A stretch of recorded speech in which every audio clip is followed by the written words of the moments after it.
Welcome to the Great British Crochet Off, where every single week I crochet something inspired by that week's episode of the Great British Bake Off.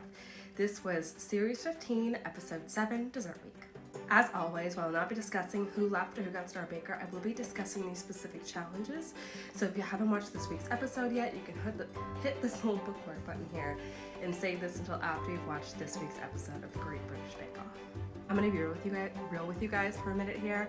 If this was really the Great British Bake Off, I would have been kicked off this week because I did not finish my projects. I had two, and it wasn't until last night that I realized I had technically only finished half of each of the projects. And that's because it's been a really, really difficult week for me. For one thing, my entire family has had pneumonia. That's why I sound the way I do. For another thing, like the events that unsurprisingly transpired in the country that I live in, while not surprising, were absolutely devastating. And before you say like, oh, don't bring politics into this Shay yarn, Brittany, my name's Brittany, everything is political. The cost of the yarn that I use to make these projects, that's political, and the cost of that yarn is probably going to go up a lot. It's going to make it a lot harder for me to make these projects. My brain space was so involved with concern for my family and, more importantly, the marginalized members of my community that I did not even realize for 5 days that I was only finishing half of two projects. And that will probably be the case for me for a very, very long time.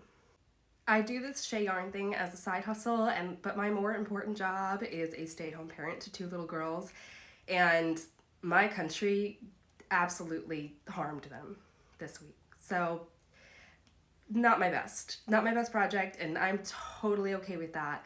And before you start typing things up to me talking about how I shouldn't bring politics into this or how you helped my little girls with your vote, tell it to the birds, because I will just delete your comment. Okay, let's get to Bake Off. We shake it off, we blow our nose, we take a drink of water, and we talk about the challenges for this week. So first there was meringue nests, which they had to make these little meringue bowls, and they had to put, I think, 2 different fillings into them. And I have never been a really big meringue fan personally. It's a little sweet for my taste. I loved the look of all of them and the different flavor combinations. I haven't eaten a lot of baked meringues and things like that because, again, it's a little sweet for me, but I would at least try some of these because a lot of people got that acidity with the sweet thing, right? Next for the technical was Spotted Dick, and no, that was not my inspiration for this week. I'm just gonna tell you that.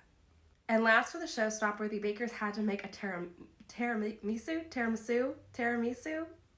I don't know.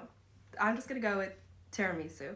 They had to make a tiramisu, and they had to include the ladyfingers, the coffee, and the mascarpone aspect of that to qualify for it being a tiramisu. And this week I was inspired by Georgie and Sumaya's tiramisu showstoppers. And if you're like, ma'am, what are these? They're slippers, and they're 2 different sizes, and I did not make them in a way that brings me joy. But let's talk through them. So this one was first inspired by Georgie's tiramisu. I tried to just take the colors out of it. I have seen these granny square slippers around a lot, and I've kind of put them on my list of things to make. And when they did tiramisu, which has coffee in it, I started thinking about coffee and how it's one of the first things I do in the morning is make myself a pot of coffee, and I stand on my cold tile kitchen floor with my cold tile under my feet, and I started thinking about how cute it would be to do the granny square slippers. So these are too big for me, but they fit better than these ones. These are prettier though. These are the ones that I made for Sumaya's her tiramisu. I keep wanting to say cakes because they all looked like cakes. So this is the one that I made for Sumaya's tiramisu, and here are the granny squares for that one. And so those are the ones for this one.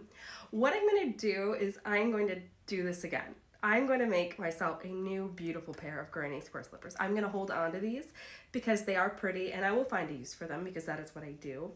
And I will remember all that I had to do to fight through finishing them, but it was only Saturday night after I finished assembling the first one that I realized, Oh my god, I only made 6 granny squares. I only made enough for one slipper of each kind. And it was Saturday night. Today is Sunday. That is when I put my episode out. I was like, I do not have time to make 6 more. I don't have the time or the emotional capacity to make 6 more granny squares of each kind. So this is for our project this week, and cue the the kickoff music. I understand I didn't do it this week, but you know what? I'm gonna give myself this award this week. I tried. I did. There will not be a Great British Crochet Off technical version where I chat you through how to make these, because I'm going to make a new pair, and if anyone's interested, let me know below, and I will make you a tutorial for how to make these and show you that they look up granny square slippers. They can be cute. I just need to do better, and I will do better. So thank you guys for joining me this week. I'm going to go steam myself in the shower for a little bit. And I'll see you guys next week for 1970s week, which I know is going to be a celebration of color, of the colors that I love. So I will see you guys for that.